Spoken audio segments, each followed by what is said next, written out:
પટેલે ફરી એકવાર વાવાઝોડાની આગાહી કરી છે।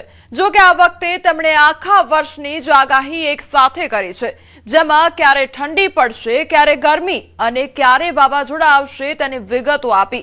આ સાથે જ વાત બનાસકાંઠામાં પોલીસ પર થયેલા હુમલાના અપડેટ્સની કરીશું, રફતારના રાક્ષસોની કરીશું અને કેમ પાટણમાં ખેડૂતો સરકારી ઓફિસમાં તાળા મારવાની વાત કરી રહ્યા છે તેમની વેદના પણ આપને સંભળાવીશું। સાથે જ સુરતમાં હાઈ વોલ્ટેજ ડ્રામાની વાત અને અંતમાં પોલીસ પર હુમલાની ઘટના બાદ અંબાજીમાં પોલીસના ધાડે ધાડા ઉતારી દેવામાં આવ્યા છે। જેમણે હુમલો કર્યો તેમને શોધવા હવે 300 પોલીસ જવાનો નીકળ્યા છે।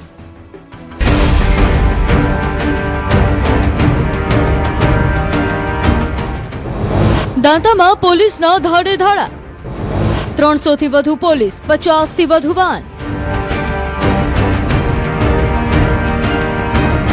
જેમણે ગુનો કર્યો તેમને છોડવામાં નહીં આવે, પોલીસનો આ સંકેત છે। ઘટના બનાસકાંઠાના દાંતાના પાડલિયા ગામની છે, જ્યાં ટોળાએ પોલીસ કર્મીઓ પર લોહિયાળ હુમલો કર્યો હતો। હવે પોલીસનો હેતુ હુમલો કરનારાઓને પકડી પાડી કાયદાનું શાસન સ્થાપિત કરવાનો છે। હાલમાં પાડલિયા ગામમાં ભારે પોલીસ ફોર્સ તૈનાત છે અને સમગ્ર વિસ્તારમાં અંજાપા ભરી શાંતિ છે। પોલીસનો કાફલો પાડલિયા ગામ પહોંચ્યો હતો। 300 થી વધુ પોલીસ જવાનો અને 50 થી વધુ પોલીસ વાહન સાથે જિલ્લા પોલીસ ખડકી દેવાઈ, જેમાં વ્રજ સહિત વાહનો અને હથિયારો સાથે અધિકારીઓ પહોંચ્યા અને એફએસએલ સાથે ઘટનાનું પંચનામું કરવાની કાર્યવાહી શરૂ કરાઈ। સાથે અંબાજીમાં પણ મોટી સંખ્યામાં પોલીસ કાફલો ખડકી દેવાયો છે। આ તરફ પાડલિયામાં ઘર્ષણ પહેલાનો વિડીયો સામે આવ્યો છે। વિડીયોમાં સ્થાનિક લોકો કોઈ પત્રની જાહેરમાં ચર્ચા કરતા નજરે પડી રહ્યા છે, જેમાં અગ્રણી અન્ય લોકોને સમજાવતો નજરે પડી રહ્યો છે। મહત્વનું છે કે શનિવારે દાંતાના પાડલિયા ગામમાં વન વિભાગ, પોલીસ અને રેવન્યુ વિભાગના અધિકારીઓ પર હુમલો થયો હતો। દાવો છે કે આ ટીમ ત્યાં વૃક્ષારોપણનું કામ કરી રહી હતી। જો કે આ દરમિયાન અચાનક ટોળાએ હુમલો કરી દીધો, જેમાં 47 થી વધુ લોકો ઘાયલ થયા હતા। ઘાયલોમાં વન વિભાગ અને પોલીસના જવાનો પણ સામેલ હતા। હુમલા માટે તીર, કામઠા, ગોફાણ, પથ્થરોનો ઉપયોગ કરાયો હતો। એટલું જ નહીં, પોલીસના વાહનોને આગ લગાવી દેવાઈ હતી। ઘટનાની ટાઈમલાઈન પર નજર કરીએ તો શનિવારે બપોરે 3 વાગ્યાની આસપાસ હુમલો, આશરે 1000 લોકોનું એક વિશાળ ટોળું ધસી આવ્યું। પથ્થરો, ગોફણ અને તીર કામઠા વડે હુમલો કર્યો। પોલીસ અને ફોરેસ્ટ વિભાગના વાહનોને આગ ચાંપી દીધી। પોલીસે પરિસ્થિતિ કાબૂમાં લેવા માટે ટીયર ગેસના સેલ છોડ્યા। ટીયર ગેસ બાદ પરિસ્થિતિ વધુ વણસી। બપોરે 3 વાગ્યાના અરસામાં 500 જેટલા લોકોનું ટોળું આવી અને ત્યાં તીર, કામઠા જેવા પ્રાણઘાતક હથિયારો વડે જીવલેણ હુમલો કરવામાં આવે છે। અને એ હુમલા સાથે તેઓએ ઝાડ વગેરે ત્યાં પાડી અને પોલીસ, ફોરેસ્ટ અને રેવન્યુના કર્મચારીઓને ઘેરી અને ગંભીર ઈજાઓ કરેલી હતી, જેમાં 47 જેટલા પોલીસ કર્મચારીઓ ઘાયલ થયેલા હતા। અને આ ઉશ્કેરાયેલા ટોળાને શાંત કરવા અને પરિસ્થિતિને કાબૂમાં મેળવવા માટે બનાસકાંઠા જિલ્લાની સમગ્ર પોલીસ ઘટના સ્થળે દોડી આવેલી હતી અને ત્યારબાદ પરિસ્થિતિને સંપૂર્ણપણે કાબૂમાં કરેલી હતી। હાલ સમગ્ર મામલે પોલીસ સતર્ક બની છે અને આરોપીને ઝડપી લેવા કાર્યવાહી શરૂ કરી છે।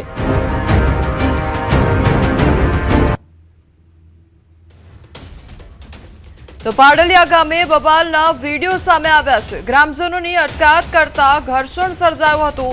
પોલીસે લાઠીચાર્જ કરતા નાસભાગ મચી ગયો છે।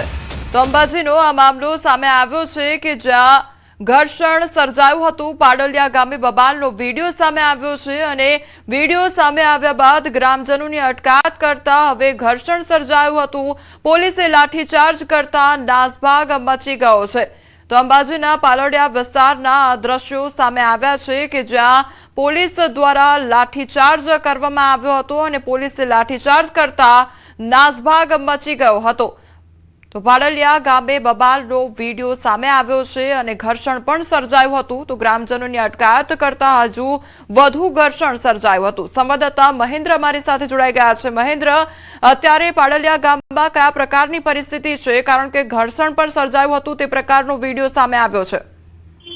બિલકુલ કોમલ, આપને બતાવી દઉં કે જે રીતનો આજે વિડીયો વાયરલ થયેલો આવ્યો છે, સામે આવ્યો છે અને જે પાડલિયા ગામે જે ઘર્ષણ સર્જાયું હતું જોઈ શકાય છે કે આ વિડીયોમાં જે ઘર્ષણની શરૂઆત થઈ હોય અને આ વિડીયો પર પ્રતીત થઈ રહ્યું છે કે જે રીતે પોલીસ ઉભેલી છે અને સામે ગ્રામજનો બેઠેલા જોવા મળી રહ્યા છે અને ક્યાંક ને ક્યાંક તેમાંથી કેટલાક બે વ્યક્તિઓને જે અટકાયત કરવાની કાર્યવાહી હાથ ધરાતા આ સમગ્ર મામલો ઉશ્કેરણી બન્યો હોય તેવું લાગી રહ્યું છે અને ત્યારબાદ ઘેરાયેલી પબ્લિક ઉપર પોલીસ ને લાઠીચાર્જના લીધે જે ભાગમભાગ થઈ છે તેનો પણ વિડીયો સામે આવ્યો છે અને ચોક્કસપણે કહી શકાય છે કે આ જે ઘર્ષણની શરૂઆત છે તે આ વિડીયો ઉપરથી જોઈ શકાય છે કે આ વિડીયો બાદ જ લાંબી ઘર્ષણ થઈ છે અને પછી જ આ પથ્થરબાજી છે તીરબાજી છે અને જે પણ જે મારામારી જે દ્રશ્યો આવ્યા છે અને જે લોકો ઘાયલ થયા છે આ સમગ્ર ઘટનાની શરૂઆત આ વિડીયોથી જોઈ શકાય તેવું લાગી રહ્યું છે અને જો કે હાલ તબક્કે આજે પણ જે રીતે પોલીસનો કાફલો જે પાડલિયા ગામે જે છે એ પંચનામું કરવા પહોંચી હતી અને સરકારી વાહનોને જે આગચંપી કરવામાં આવી હતી જ્યારે ખેતરોમાં જે મકાનો પણ તૂટ્યા હતા તેનું પણ પંચનામું કરવામાં આવ્યું છે અને સાથે કહી શકાય છે કે જેનું ઘર તોડ્યું છે તેને પણ ઘરમાં આપવાની ખાતરી આપવામાં આવી છે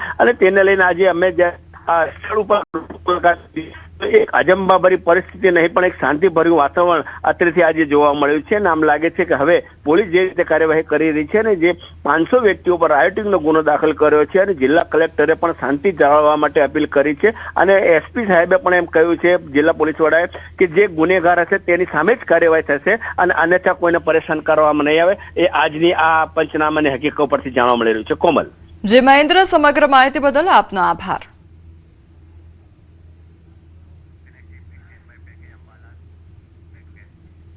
અંબાલાલ પટેલે આખા વર્ષની આગાહી કરી છે. 2026નું વર્ષનું હવામાન કેવું રહેશે અને અંબાલાલ પટેલે ખેડૂતો માટે શું ચેતવણી આપી છે તે જુઓ.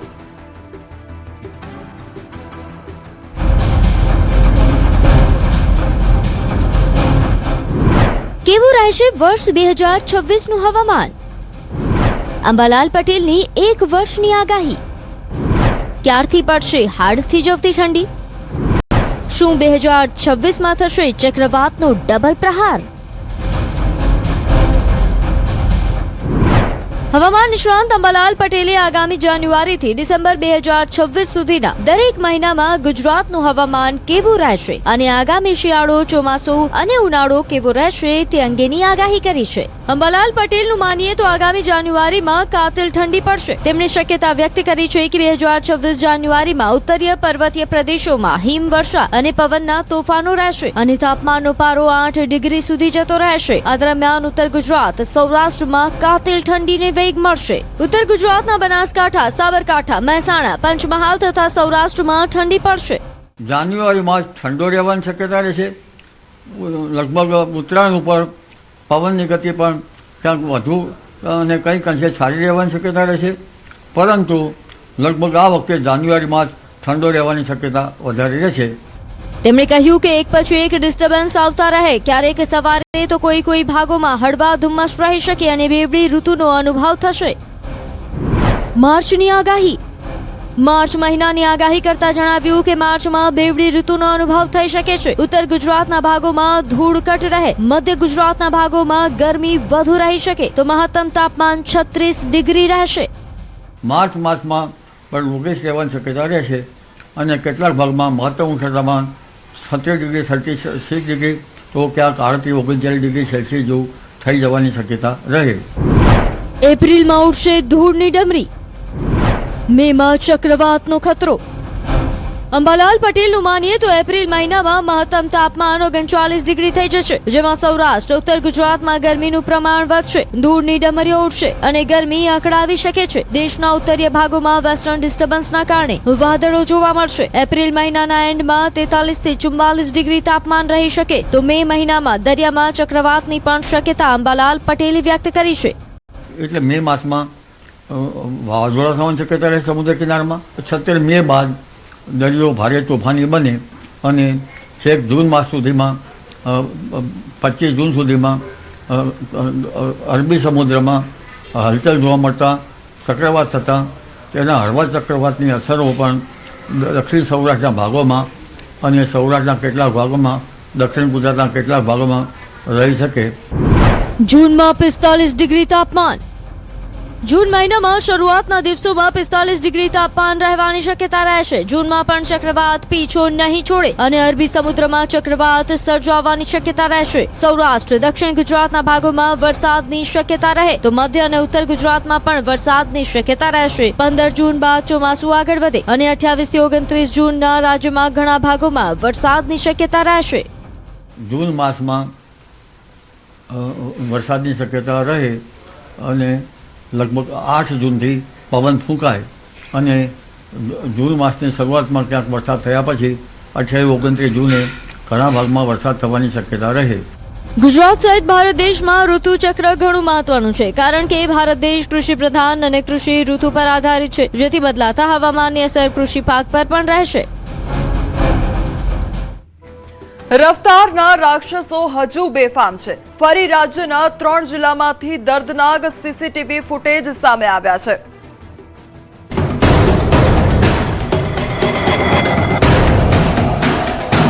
રફતારના રાક્ષસો પર ક્યારે બ્રેક? રાજકોટ, અમદાવાદ અને વડોદરા. રસ્તા પર નીકળો તો જરા આજુબાજુ ડાબે જમણે જોઈને ચાલજો, કારણ કે ગુજરાતમાં હાલ તો રસ્તે રસ્તે યમરાજના દૂત ફરી રહ્યા છે. જાણે લોકોની સોપારી લીધી હોય તેમ વાહનોના ચાલકો બેફામ બન્યા છે. કોઈ ઝડપના નશામાં છે તો કોઈ દારૂના નશામાં અકસ્માત સર્જી રહ્યું છે. અમદાવાદમાં તેજ રફતારે વધુ એક યુવકનો જીવ લઈ લીધો. નારણપુરા લાડલી સાડીના શોરૂમ નજીકના આ દ્રશ્યો છે. ગત મોડી રાત્રે વેદાંત મોદી નામનો યુવક એક્ટિવા લઈને પસાર થઈ રહ્યો હતો. આ દરમિયાન પાછળથી સીએનજી બાસ્કેટ ગાડીના ચાલકે તેને જોરદાર ટક્કર મારી, જે દુર્ઘટના કેમેરામાં કેદ થઈ ગઈ. દુર્ઘટનામાં એક્ટિવા ચાલક યુવક ગંભીર રીતે ઇજાગ્રસ્ત થયો અને ઘટના સ્થળે જ તેનું પ્રાણ પંખેરું ઉડી ગયું. યુવકના મોતથી પરિવારજનો શોકાતુર છે. ઘટનાની જાણ થતાં પોલીસ ઘટના સ્થળે પહોંચી હતી અને આ મામલે ફરિયાદ નોંધીને વધુ કાર્યવાહી શરૂ કરી છે. બીજી તરફ સ્થાનિકોનો આરોપ છે કે આ રોડ પર આડેધડ પાર્કિંગ કરી દેવામાં આવે છે. પરિણામે આ પ્રકારના અકસ્માતો થાય છે અને નિર્દોષ લોકો ભોગ બને છે. અહીંયા આગળ બેફામ અહીંયા લોકો પાર્કિંગ કરે છે. લગભગ 1 થી 2, 3 રિક્ષાઓ રોડ કવર કરીને ઊભી રહે છે. એના કારણે શું થાય છે કે જે ટર્નિંગ ઉપરથી જે બી વ્હીકલ આવતું હોય ને એ વ્હીકલ સીધું ત્યાં આગળ કોઈ બી આવે તો સીધું અંદર લેવા જાય તો ફાટક સાઈડથી જે બી ગાડી આવે ને એ સીધી ત્યાં આગળ કવર થાય. અમે અગાઉ બી આવા 2-3 એક્સિડન્ટ અહીંયા નજર સામે જોયેલા છે અને અવારનવાર અહીંયા એક્સિડન્ટ થતા હોય છે. હવે આ દ્રશ્યો પણ જોઈ લો. દ્રશ્યો રાજકોટના છે. રાજકોટના રેસકોર્સ પાસે પટેલ આઈસ્ક્રીમ નજીક કાર ચાલકે દંપતીને અડફેટે લીધું, જેમાં પતિ અને પત્ની બંને ઇજાગ્રસ્ત થયા છે. આ ઘટના પણ સીસીટીવીમાં કેદ થઈ ગઈ. જો કે અકસ્માત બાદ ચર્ચાનો વિષય એ પણ હતો કે જે આરોપીએ અકસ્માત કર્યો તેની પાછળ પોલીસ વાન પણ નીકળી, જેને લઈને દાવો થઈ રહ્યો છે કે પોલીસ આરોપીનો પીછો કરી રહી હતી. તે દરમિયાન આરોપી દંપતીને ટક્કર મારીને ભાગી ગયો. આ તરફ વડોદરામાં નશામાં ધૂત કાર ચાલકે અકસ્માત સર્જ્યો. વડોદરામાં પણ આરોપીએ એક દંપતીને અડફેટે લીધું હતું. હેવમોર સર્કલ પાસે ટુ વ્હીલર ચાલકને અડફેટે લીધા બાદ કાર ચાલક ભાગી ગયો હતો. જોકે પોલીસે તેને વાસણા રોડ પરથી ઝડપી લીધો અને પોલીસ સ્ટેશને લઈ જવાયો. પોલીસે આરોપીને પકડી વધુ કાર્યવાહી શરૂ કરી છે. જોકે ચિંતાનો વિષય એ છે કે કડક કાર્યવાહી ટ્રાફિક પોલીસની લાલ આંખ બાદ પણ રફતારના રાક્ષસો પર કોઈ લગામ હોય તેવું નથી લાગી રહ્યું.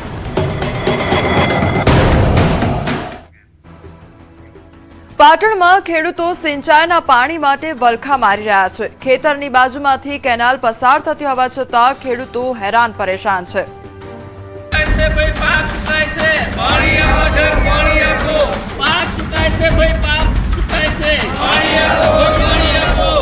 ઘઉં હુકાઈ રહ્યા, આયડા હુકાઈ રહ્યા, પાણી મળતું નહીં. પાણી વગર કરે તો કરે શું? પાણી તો જોઈશે ને મારે. સરકારી ઓફિસો છે, જે નર્મદા નિગમની ઓફિસો છે, તેની અંદર ટૂંક સમયમાં જો આ પ્રશ્નનું નિરાકરણ નહીં આવે તો અમે તાળાબંધી કરવાનું નક્કી કર્યું. આ વેદના છે પાટણના રાધનપુરના ખેડૂતોની.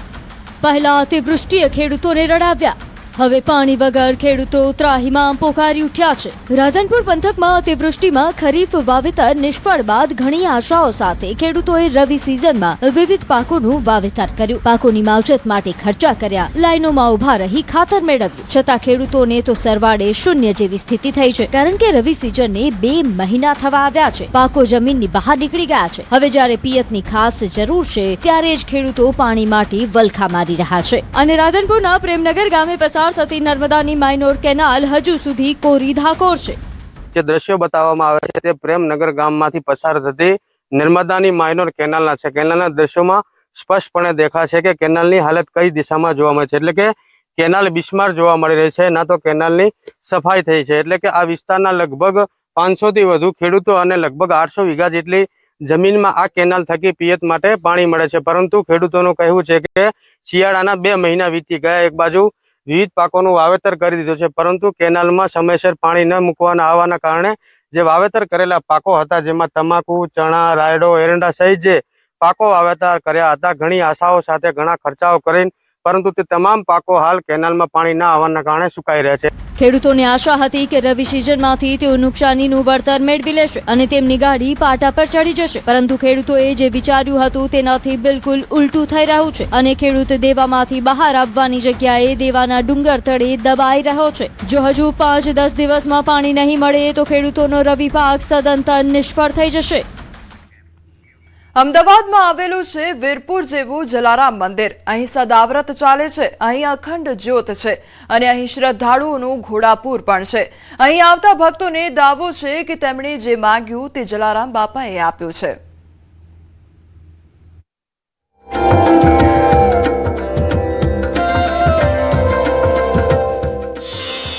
નિરાધારનો આધાર.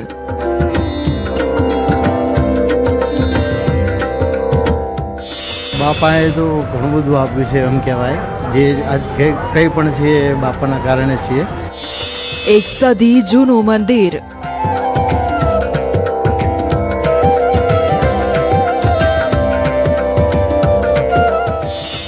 એક સદીથી અખંડ જ્યોત.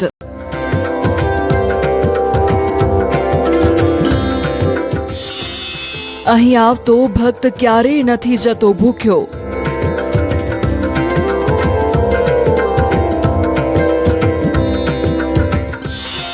કેમ કે 365 દિવસ રામ રોટી અને 60 વર્ષથી ચાલે છે સદાવ્રત.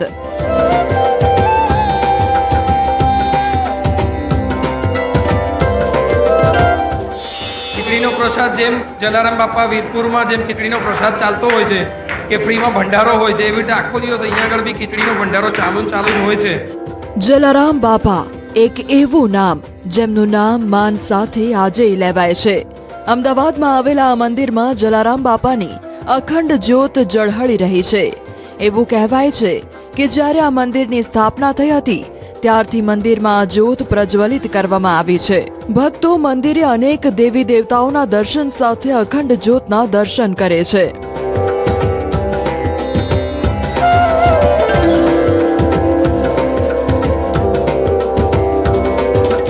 વાત અમદાવાદમાં આવેલા સૌથી જૂના જલારામ બાપાના મંદિરની છે. દાવો છે કે જે લોકો વીરપુર નથી જઈ શકતા તેઓ અહીં જ બાપાના દર્શને આવે છે. જલારામ બાપાનું મંદિર લાલ દરવાજાથી રાયપુર જતા મુખ્ય માર્ગ પર ખમાસા પાસે આવેલું છે, જે આશરે 100 વર્ષ કરતા પણ વધારે જૂનું હોવાનો દાવો છે. અહીં આવતા ભક્તો કહે છે કે બાપા નિરાધારનો આધાર છે, નિસહાયનો સહારો છે. જેનું કોઈ નથી તેવા સૌનો સહારો એટલે જ જલારામ બાપા.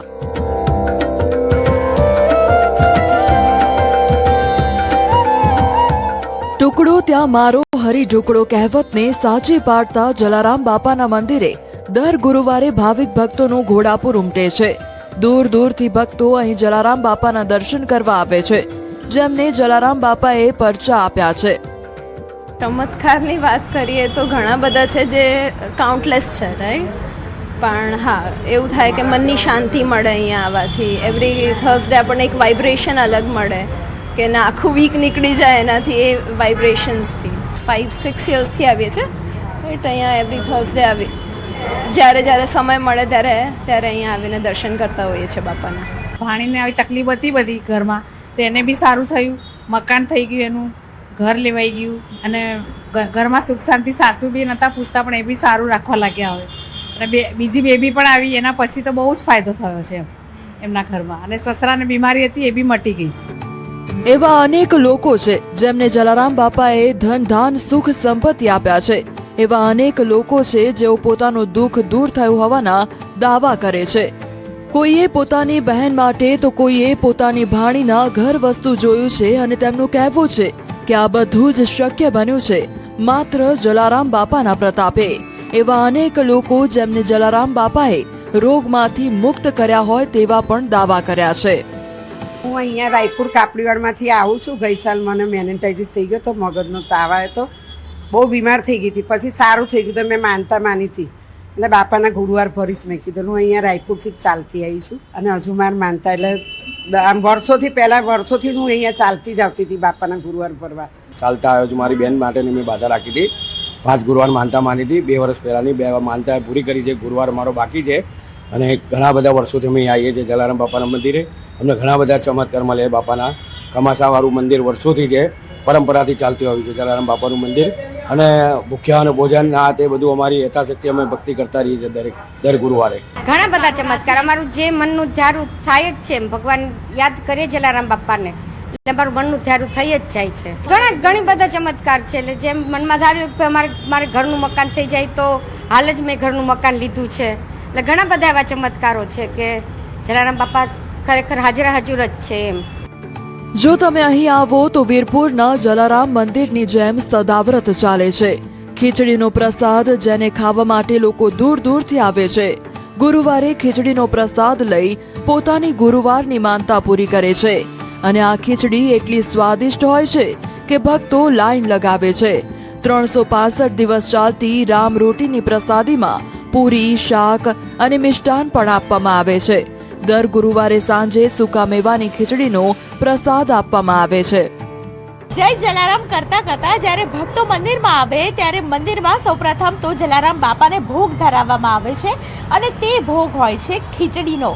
રજવાડી ખીચડી છે તે મંદિરમાં જ બનતી હોય છે અને ત્યારબાદ ભક્તોને આ ખીચડી પીરસાતી હોય છે. ખીચડી બનીને તૈયાર થઈ ચૂકી છે અને આ ખીચડીનો લાભ લેવા માટે અસંખ્ય ભક્તો છે વિશેષ પ્રકારે મંદિરમાં આવતા હોય છે. કારણ કે એવું કહેવાય છે કે જલારામ બાપાની જો ખીચડી ન ખાધી તો તેમનું ગુરુવારનું વ્રત છે તે સફળ ન થાય. અહીં મારી સાથે ખાસ કરીને જે ભાઈ છે જેઓ ખીચડી બનાવી રહ્યા છે તેમની સાથે પણ વાતચીત કરીશું. રોજની ખાસ કરીને કેટલી ખીચડી બને છે કે ગુરુવારના દિવસે જ બને છે અને કેવી રીતે આપ આયોજન કરો છો? દરરોજના દિવસે અહીંયા રામ રોટી ચાલે છે. સવારે એક મિષ્ટાન હોય છે, પૂરી શાક હોય છે. સવારે 12 વાગે ચાલુ થાય છે અને ગરીબ માણસોને આગળ જમાડીએ છીએ. લગભગ 200 માણસો રોજના જમે છે. દરેક જ્ઞાતિના લોકો અહીંયા આવે છે. પટેલ, બ્રાહ્મણ, વૈશ્ય કોઈ બી જ્ઞાતિ હોય કે અહીંયા આવે છે. ઇવન મુસલમાન પણ અંદર આવે છે. એવું કહેવાય છે કે એક સમયે હરજી નામના દરજીને પેટમાં સતત દુખાવો ઉપડ્યો અને તે જલારામ બાપા પાસે મદદ માંગવા ગયો. બાપાએ ભગવાનને પ્રાર્થના કરી અને હરજીનું દુઃખ દૂર થઈ ગયું.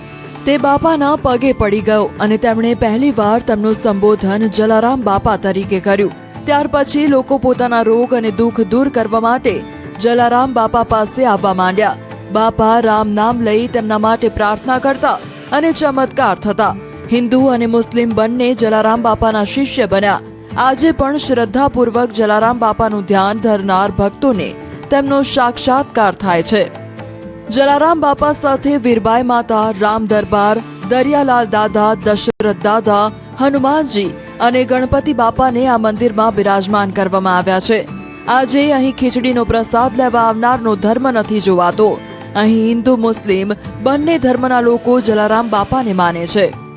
પહેલાં જલારામ સેવા મંડળ તરફથી ઓળખાતું હતું અને અહીંયા આગળ છેલ્લા 50-60 વર્ષથી સદાવ્રત પણ ચાલુ જ છે. દરરોજ બપોરે 200થી 150થી 200, 250 જે પ્રમાણે આવે એ પ્રમાણે બધા જમે છે. અહીંયા દવાની સહાય અપાય છે, અનાજની સહાય અપાય છે અને છોકરાઓને ચોપડાનું સહાય પણ અપાય છે.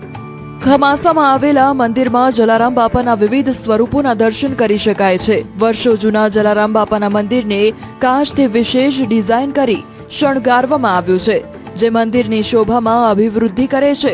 ભગવાનના વિવિધ સ્વરૂપોના ભક્તો અહીં દર્શન કરે છે. મંદિરની સ્થાપના થઈ ત્યારથી તૈયાર કરવામાં આવેલી કલાકૃતિઓથી મંદિર સુશોભિત છે, જે આજ દિન સુધી આ મંદિરની શોભામાં વધારો કરે છે.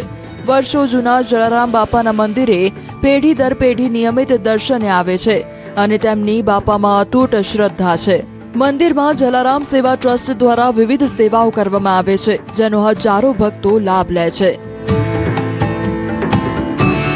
જલારામ જયંતી હોય કે પછી હનુમાન જયંતી, ગણપતિ જયંતી હોય કે પછી ઝૂલેલાલ જયંતી, રામનવમી હોય કે પછી દશરથ દાદા જયંતી, જલારામ બાપાએ ચાલુ કરેલી સેવાકીય પ્રવૃત્તિની પરંપરા હાલમાં પણ અવિરત ચાલુ છે. મંદિરમાં વારે તહેવારે અનેક ધાર્મિક કાર્યક્રમો કરવામાં આવે છે. દર ગુરુવાર તેમજ રવિવારના રોજ જલારામ બાપાનો મંડપ ધૂન કીર્તનથી છલકાઈ જાય છે. વડીલો સાથે યુવાનો પણ આ ભજન કીર્તનમાં જોડાઈ બાપાની ભક્તિમાં લીન થઈ જાય છે. ઓ બાપા તારું ભજન તો ભૂલાય ના, લાકડી પાઘડી હવે તો છોડાય ના, હારે ભલે થવાનું હોય તે થાય. ઓ બાપા તારું ભજન તો ભૂલાય ના. કેમેરામેન હરીશ શર્મા સાથે દીપિકા ખુમાણ, ન્યૂઝ 18 ગુજરાતી, અમદાવાદ.